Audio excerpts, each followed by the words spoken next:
Bienvenue à cette 10e émission de Territoire Éco. Territoire Éco, c'est l'émission mensuelle dédiée à l'économie azuréenne que Nice Matin réalise en collaboration avec le journal La Tribune Côte d'Azur et l'Union pour l'entreprise 06, l'UPO 06. Pour m'accompagner aujourd'hui sur ce studio, mes deux acolytes, Agnès Farrugia, journaliste au service économie de Nice Matin, et l'inénarrable rédactrice en chef de La Tribune Côte d'Azur, Isabelle Ozias. Bonjour mesdames. Bonjour. Et nous allons commencer avec la grande interview.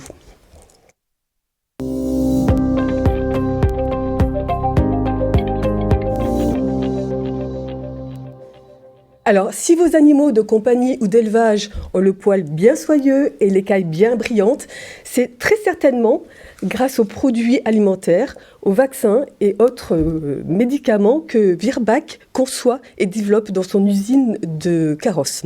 Le groupe peut d'ailleurs s'enorgueillir de figurer à la 6e place mondiale des laboratoires spécialisés en santé animale avec un chiffre d'affaires de 2023 de 1,25 milliard d'euros. Sébastien Huron, bonjour. Bonjour. Merci d'avoir accepté notre invitation. Vous êtes le président du territoire de Virbac. Je pense que Virbac a une très très jolie histoire familiale et territoriale. Donc avant de vous laisser entre les mains expertes d'Isabelle et d'Agnès, est-ce que vous pouvez nous raconter cette histoire ? Oui, tout à fait. Alors c'est une société familiale, comme vous dites, qui a été créée par un vétérinaire, Pierre-Richard Dick, il y a à peu près 55 ans de ça, c'était en 1968. Et donc à l'époque, il avait déjà une vision assez entrepreneuse et puis innovante, parce qu'à l'époque, le marché était très orienté sur les grands animaux, ce qu'on appelle les animaux de ferme, donc les bovins, les vaches, etc. Et lui a vu le besoin de créer des vaccins pour les animaux de compagnie, pour les chiens et les chats. Et à l'époque, ce n'était pas évident, même si aujourd'hui, ça devient une évidence.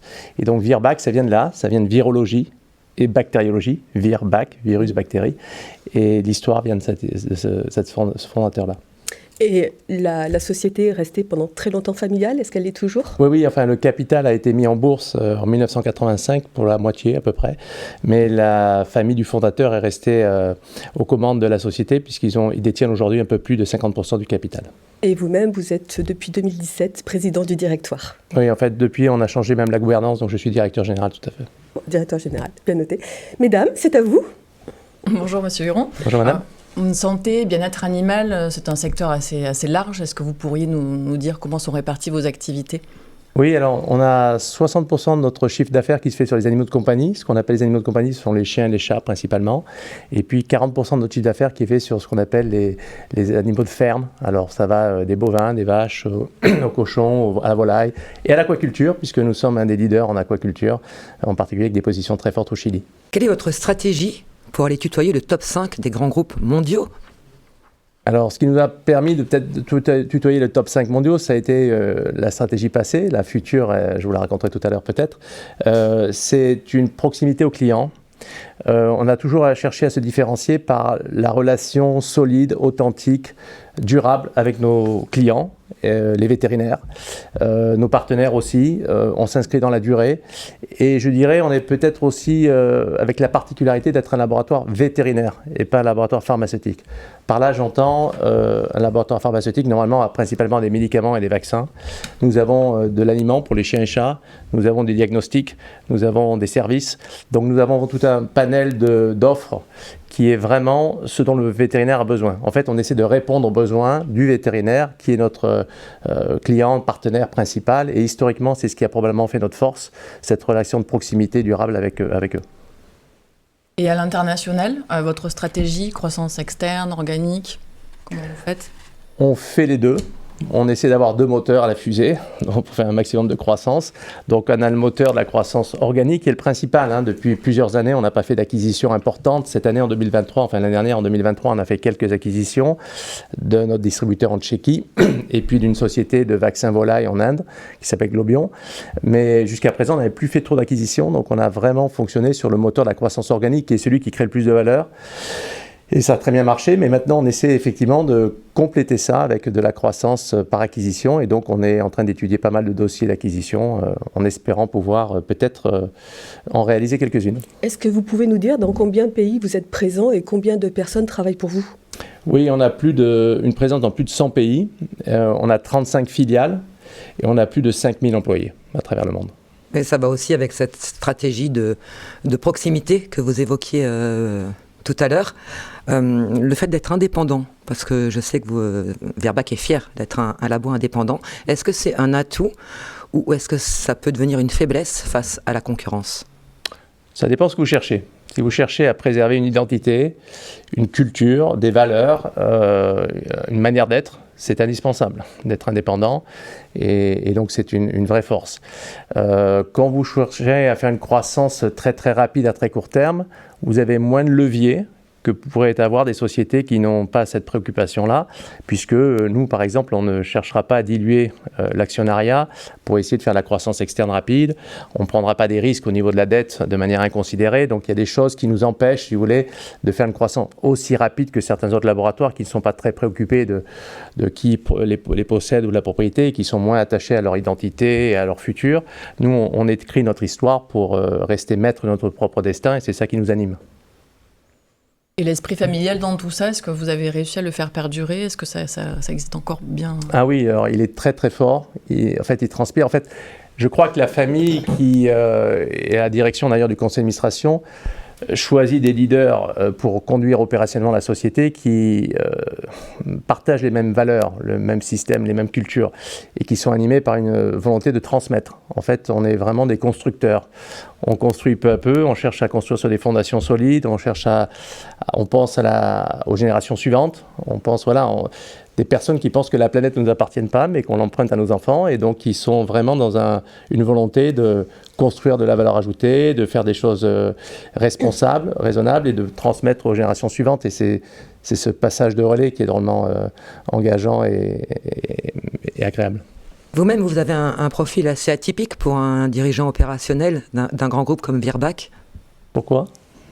Vous n'êtes pas un financier ? Ah ben heureusement, j'espère qu'il ne faut pas être financier, mais Non, je crois que c'est pas faux qu'on me dit que je suis atypique, peut-être pas pour ça, mais vous savez, j'ai eu une interview il n'y a pas très longtemps, on m'a dit où est-ce que vous voulez être dans 5 ans ? Et j'ai répondu heureux. Alors j'espère que c'est pas trop atypique, mais non, je cherche pas à être atypique, on cherche à être authentique, à être nous-mêmes, et ça c'est important. D'ailleurs en termes de leadership, pour que les équipes aient envie de vous suivre, ils ont besoin de sentir que vous êtes vrai et que vous êtes vous, et c'est ça qui crée de l'engagement aussi, je crois. Et vous avez un cursus veto ? Oui, je suis vétérinaire. Je suis vétérinaire par formation. Et alors la question c'est, est-ce que vous êtes heureux ? Oui, je suis très heureux. Donc on peut dire que les 3 ans de chiffre d'affaires en croissance, en pleine croissance, c'est l'effet Virbac, l'effet filière, un peu tout ça. Oui, alors ça me vexe les 3 ans parce qu'en fait on a 53 ans de croissance sur 55. Ah, mauvaise 53 ans de croissance, 55. Alors il a fallu le Covid en 2020 pour qu'on perde 4 millions avec les taux de change. Parce que je pense qu'on a fait de la croissance à taux de change comparable, mais avec l'euro qui s'est dévalorisé, effectivement, qui s'est plutôt valorisé à ce moment-là. On a eu 3-4 millions de moins. Donc, nous, on a une croissance presque insolente. On a une croissance très importante. Ça fait 6 ans qu'on bat le marché, non-stop, chaque trimestre. On a une croissance très supérieure au marché, de manière constante. Alors, effectivement, avec l'année du Covid, il y a eu un peu de perturbations, mais on est plutôt avec une croissance très importante, le groupe, depuis toujours. Et on en est fiers. Je pense que c'est lié principalement à l'engagement des équipes. On a encore connu une année difficile en 2023. Les équipes étaient là, étaient présentes, engagées, solidaires. Et c'est grâce à ça. Après, c'est vrai qu'on a une discipline, une rigueur d'exécution qui est probablement assez élevée. Voilà, je ne peux pas dire si elle est supérieure à nos concurrents, mais en tous les cas, on s'attache à qu'elle soit très importante. Et puis, on a une stratégie assez claire sur ce qu'on veut faire.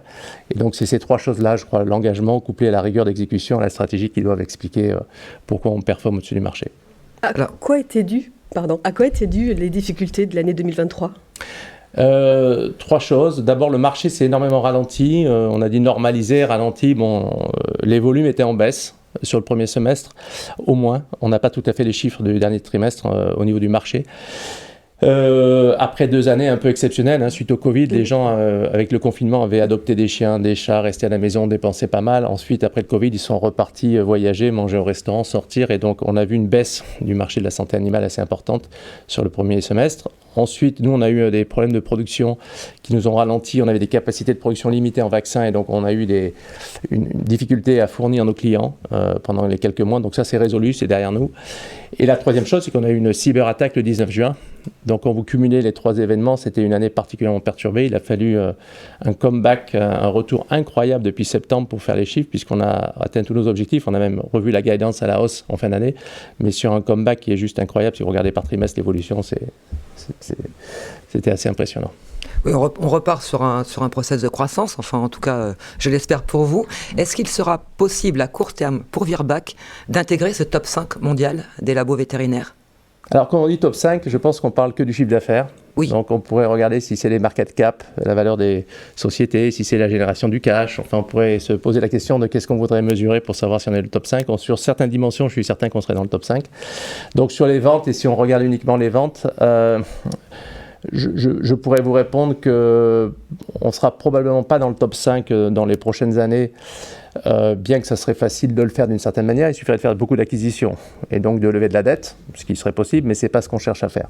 Donc comme j'expliquais, on est là pour durer, on est là pour créer de la valeur, on est là pour performer sur des vrais fondamentaux. Donc on n'a pas cette ambition, cette vanité d'être dans le top 5 pour l'être. On pourrait l'être parce que nos concurrents endettés vont devoir vendre des plans d'activité. On sait que nos concurrents les plus endettés sont sous pression financière et pourraient devoir vendre des plans d'activité. Donc à long terme, ça pourrait nous aider. Nous, on fait notre petit bonhomme de chemin. On avance doucement, mais sûrement. Et donc, on finira dans le top 5. Mais à quel horizon, ça dépend. On verra. Il y a d'autres labos comme ça d'importance qui sont un petit peu bâtis sur votre modèle familial et raisonné ? Devant nous, non.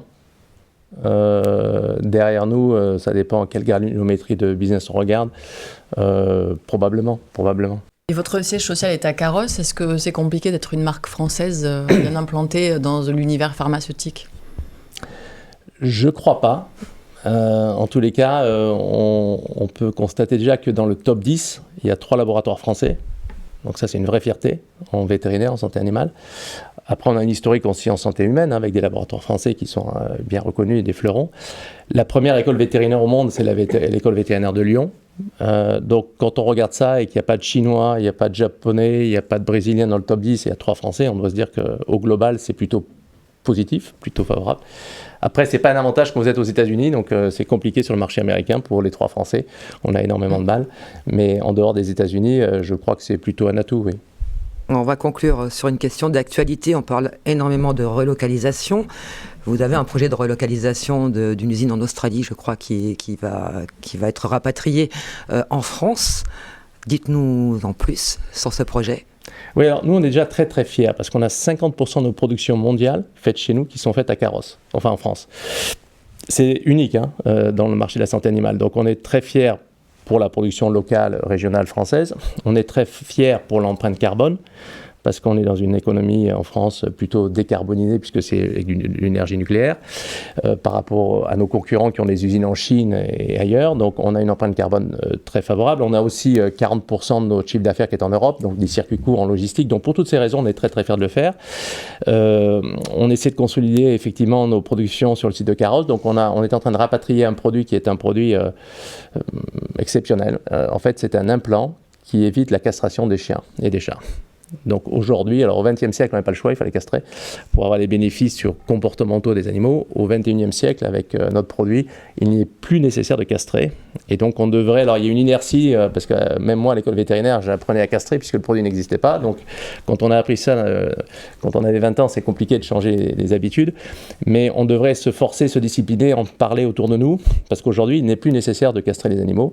Il y a un implant qui permet d'avoir tous les bénéfices de la castration sans en avoir les inconvénients en plus. Donc c'est encore mieux. Et c'est ce produit-là qu'on rapatrie à Carros, qui était produit dans une usine en Australie et qu'on rapatrie à Carros. C'est un produit qui marche très très bien en Europe, mais qui devrait marcher encore beaucoup mieux. Je pense qu'il mérite à être connu. Voilà. Donc je n'ai pas le droit de donner le nom, mais c'est un implant. Vous allez chez le vétérinaire, vous demandez, je ne veux pas castrer mon animal, je veux qu'il ait tous les bénéfices de la castration sans les inconvénients, et le vétérinaire vous dira. À Carros, qu'est-ce qu'on produit d'autre pour les animaux ?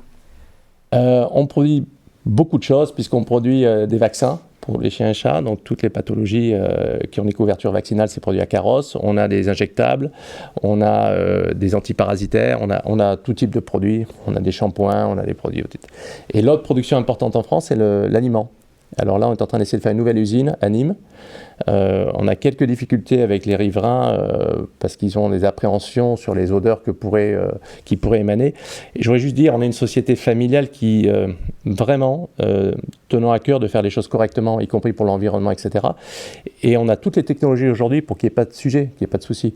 Et le problème, c'est que les expériences qui sont vécues par les riverains dans ce cas-là, c'est des usines de 1960 qui ont été construites par notre concurrent et qui, évidemment, n'avaient pas du tout les technologies d'aujourd'hui. Donc il y a des réactions un petit peu épidermiques, mais à un moment, on veut réindustrialiser la France. Ça serait dommage de devoir délocaliser de l'emploi et des personnes, comme certains font en Europe de l'Est ou au Portugal, alors qu'on a sur le territoire français de quoi faire.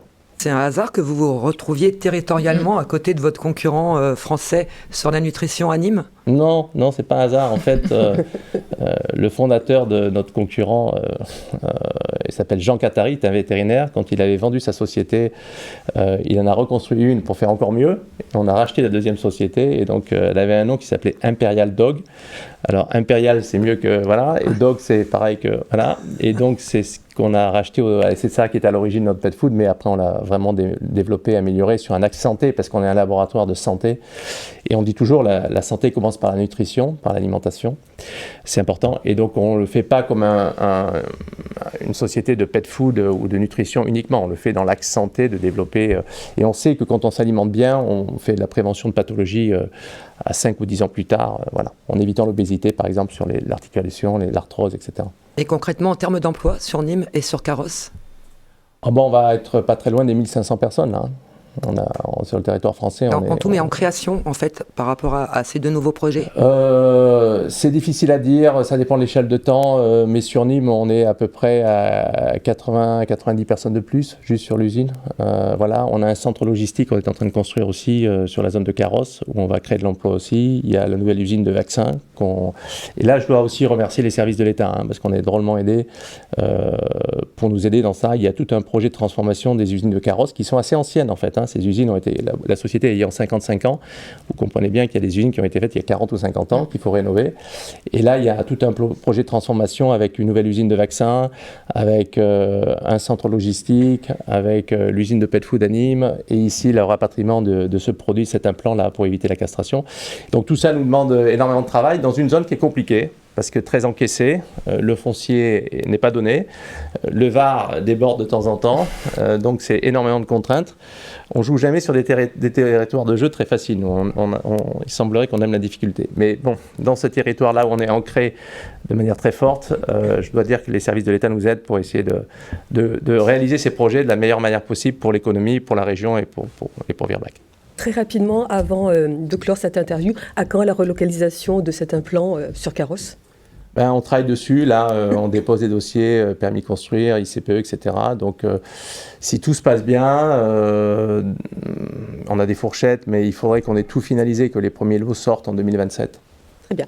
Merci beaucoup. On sait désormais tout sur Virbac et nous allons désormais passer au journal de l'écho.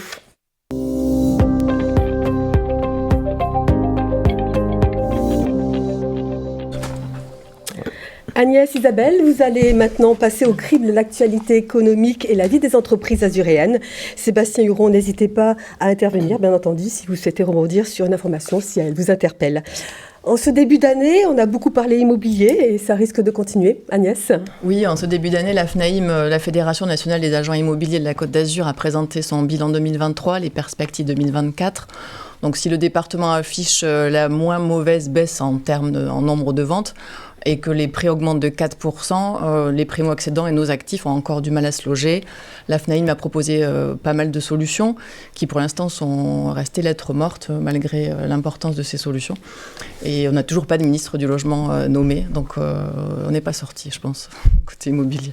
Alors si la FNAIM s'estime heureuse d'officier sur un territoire encore un petit peu attractif, chez les pros du bâtiment, le son de cloche est tout différent et les alarmes sonnent à tous les étages, du promoteur au rénovateur. En cause un mix entre une pénurie du neuf et des prix prohibitifs pour le commun des actifs. Patrick Moulard, le président de la Fédé du bâtiment 06 et Vent debout.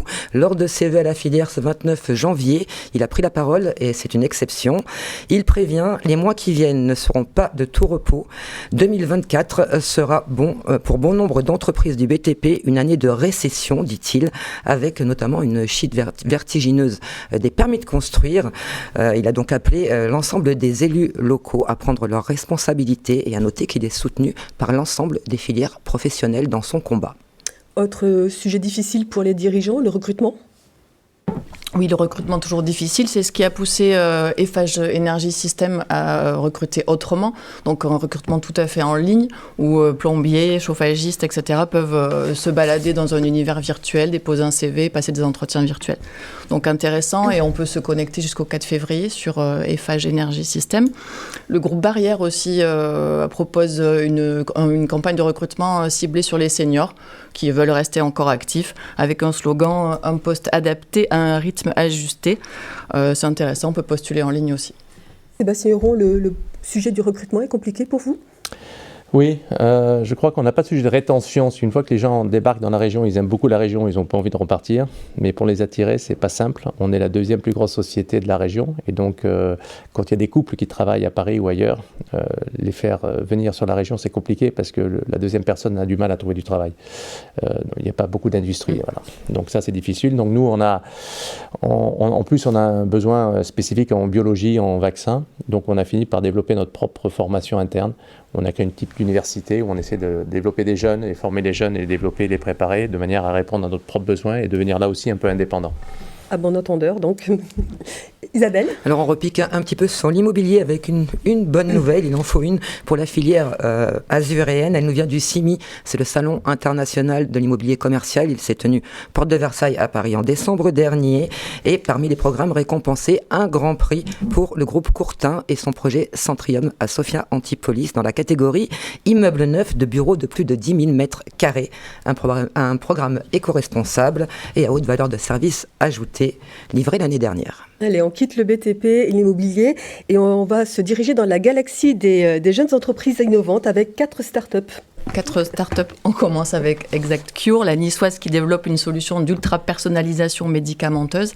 Elle vient d'intégrer la 4e promotion du Pfizer Healthcare Hub. Et donc pendant 9 mois, l'équipe pourra bénéficier d'un programme d'accélération mené conjointement par Pfizer et Wilco. Une bonne nouvelle. Somanity, qui est officiellement en chasse dans le viseur de la Sophie-Politaine, une levée de fonds espérée à 2 millions d'euros pour étoffer son équipe et débuter ses démarches de certification légale à l'horizon 2025. Ça devrait forcément bien se passer pour celle qui connaît un gros succès avec ses exosquelettes low cost et multi-usages imprimés en 3D sur matériaux biosourcés. En tout cas, nous, on y croit. Somanity qui participera au World Artificial Intelligence Cannes Festival, le WAICF, qui aura lieu du 8 au 10 février. On a Weaver qui, elle, a déjà bouclé son tour de table de 500 000 euros pour renforcer sa plateforme de mobilité participative et son développement en France. Une levée de fonds pour la Sophie-Politaine qui va aussi lui permettre d'accélérer sur la décarbonation de sa solution. Et enfin, l'AOCARE qui annonce une première levée de fonds, de fonds, oui, tout à fait, de 600 000 euros. L'AOCARE, c'est une toute jeune entreprise spécialisée dans les soins capillaires innovants, 100% naturels. Ça doit vous parler si c'est produits naturels.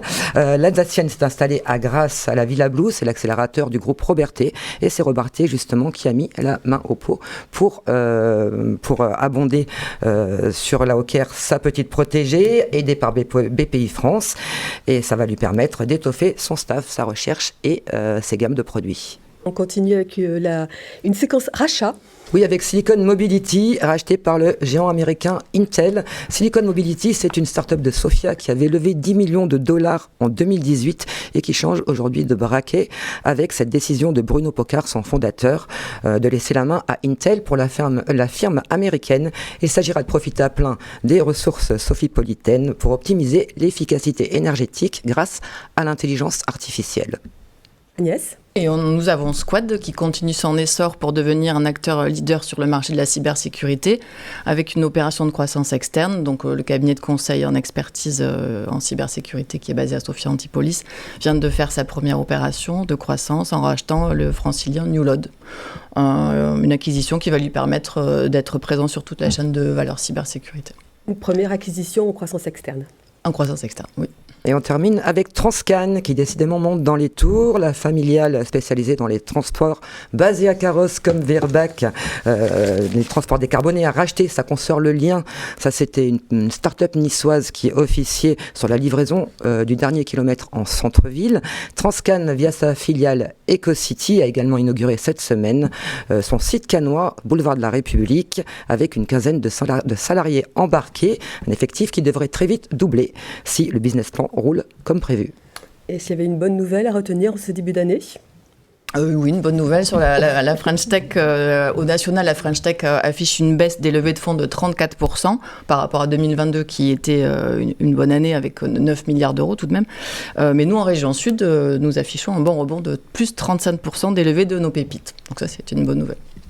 Et l'autre indicateur extrêmement favorable au territoire, c'est celui du nombre de passagers en transit sur l'aéroport Nice-Côte d'Azur. Il est toisé à 14,2 millions de passagers en 2023. On n'est pas loin du record de 2019 qui s'établissait à 14,5 millions de voyageurs. Cerise sur le gâteau, par contre, côté rotation aérienne, les chiffres sont en nette diminution. Ça veut dire que les vols sont mieux organisés et qu'ils sont mieux remplis. Et ça, c'est bon pour les compagnies, mais c'est surtout très bon pour la planète. Bon, alors on va passer aux côtés des mauvaises nouvelles maintenant. Et moi qui commence avec les mauvaises nouvelles, elles nous viennent de Cannes. David Lisnard, le maire, s'avoue un petit peu inquiet pour la filière aérospatiale. Et ça lui parle puisque à la Boca est installé Thales Alenia Space, qui est le plus grand site de production de satellites d'Europe. L'élu évoque 2 années difficiles à venir et s'insurge contre une politique spatiale gouvernementale sans ambition. Bonne nouvelle cependant aux abords, un cluster spatial est en train de naître à Cannes. Malgré ces mauvais signaux, une belle parisienne et une solide grassoise sophipolitaine sont attendues du côté de la Boca. Les terrains sont identifiés au plus proche du site de Thales Alenia Space. Moi, je voulais parler de la filière taxi qui klaxonne fort en ce moment, autant que la filière agricole qui tente à grands coups de tracteurs et de fumier d'interpeller le gouvernement sur la survie de leurs 2 espèces. Mais on peut déplorer le peu de résonance aujourd'hui, à l'heure où nous parlons. On va faire un petit clin d'œil à des marcheuses pas comme les autres. Elles sont chefs d'entreprise et elles vont porter la flamme olympique lors de son passage dans les Alpes-Maritimes. Annie Courtade, l'égérie du groupe Leclerc, et Julie Meunier, la fondatrice des Frangines, ont été choisies par la Caisse d'épargne, sponsor officiel, pour représenter les belles valeurs entrepreneuriales de notre territoire. À noter que toutes 2 prônent par nature un engagement altruiste hors norme. Alors chapeau mesdames pour cette sélection olympique. Merci à vous, mesdames, pour ce journal très complet qui nous permet d'en savoir plus sur l'actualité économique du territoire. Et nous passons maintenant à la rubrique En coulisses.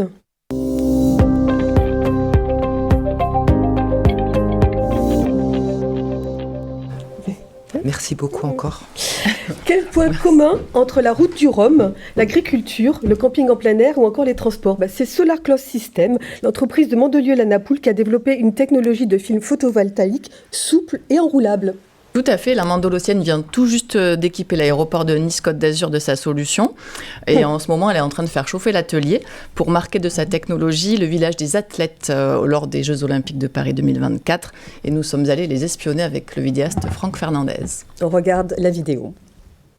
Bienvenue chez Solar Close System à Mandelieu-la-Napoule. Nous fabriquons ici des panneaux souples, légers, photovoltaïques, destinés à des usages assez inhabituel par rapport aux panneaux qu'on connaît d'habitude en toiture. L'entreprise est née d'une crise, celle des subprimes, à une époque où on travaillait essentiellement pour le nautisme et on a dû reconvertir et transformer notre travail afin de chercher des marchés différents de ceux qu'on connaissait. La technologie que nous utilisons est une technologie sans verre, à la différence du silicium. Donc pas de micro de fissure, incassable. Et c'est probablement la plus basse en termes d'empreinte carbone qu'on puisse trouver en technologie.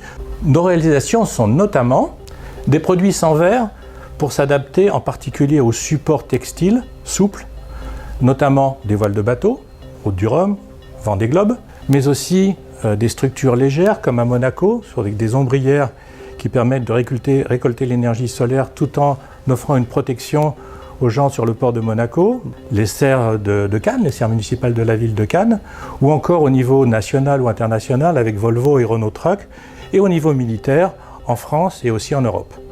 Une des réalisations marquantes cette année pour 2024 est une ombrière 1200 m² qui sera installée à Saint-Denis qui alimentera l'accès au village des athlètes. Ici, nous nous trouvons dans la salle de production, là où nos panneaux solaires photovoltaïques vont être laminés et produits. Nos deux opératrices sont en train de fabriquer un panneau, de réaliser une préparation de panneau. Donc nous pouvons voir que ça se passe en assemblage de cellules couches minces, comme un millefeuille. Nous avons le backsheet, c'est une feuille arrière qui va se positionner sur le support du client, un encapsulant qui va permettre de coller les différentes couches, et les cellules. Donc une cellule, ça se présente comme ça, c'est une cellule CGS souple, flexible et mince. Nous avons une encoche ici, ce qui va nous permettre un assemblage en tuilage. Voici le laminoir, c'est un appareil qui va permettre de chauffer nos panneaux et de mettre sous vide. Nous allons descendre le laminoir et une chauffe va être entamée de 1h30.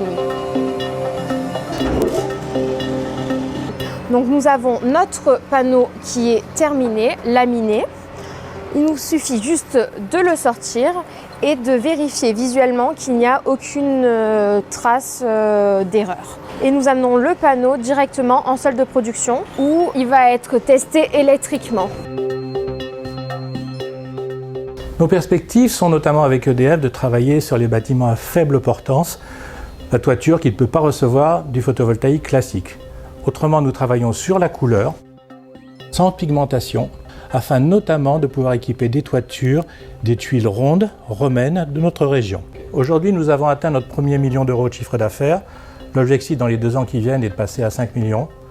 Et bien évidemment, nous allons avoir besoin de collaborateurs supplémentaires, de passer d'aujourd'hui une dizaine de personnes à une vingtaine de personnes assez rapidement.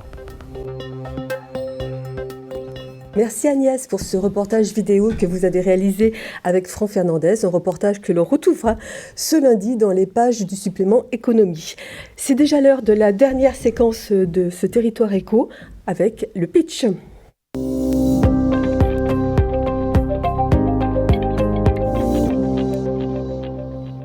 Alors, pouvez-vous imaginer une monture de lunettes ? Jusque-là, tout va bien, mais cette monture de lunettes vous permet de mieux entendre. Manuel Parienté, bonjour. C'est ce que propose Pulse Audition, votre start-up qui est une spin-off d'Inria, installée à Sophia Antipolis.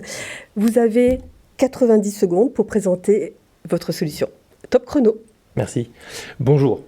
Plus d'1 milliard de personnes dans le monde souffrent de troubles auditifs.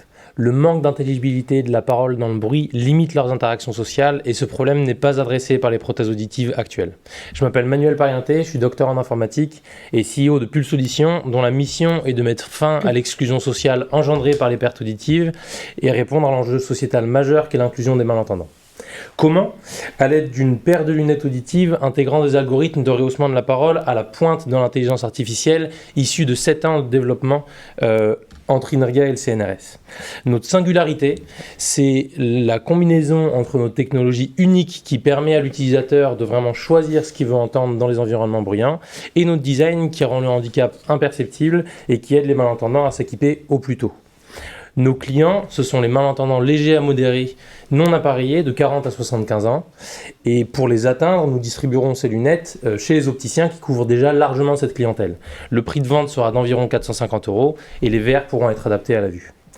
Avec mon associé Thibaut Moufle-Milo, ingénieur en medtech et business développeur, nous avons créé Pulse Audition il y a bientôt 2 ans. Nous sommes une dizaine et avons finalisé plusieurs versions de prototypes fonctionnels. Et notre but, c'est de commercialiser les Pulse Frames, donc ces lunettes-ci, en 2025. Avec Pulse Audition, nous allons changer la vie de millions de personnes, que vous soyez un futur utilisateur ou que vous vouliez les offrir à un proche. Embarquez avec nous dans cette aventure et contactez-nous. Merci beaucoup Manuel pour la présentation de Pulse Audition qui a rencontré d'ailleurs un très beau succès au dernier CES de Las Vegas puisque vous avez notamment reçu le prix Healthcare de Business France, n'est-ce pas ? Oui, merci. C'est avec vous que se termine cette émission que vous pourrez voir ou revoir sur nos sites internet mais aussi sur notre page Facebook, notre chaîne YouTube du groupe Nice Matin mais aussi sur le site de la Tribune Côte d'Azur, tribuca.net. Merci à vous tous de nous avoir suivis.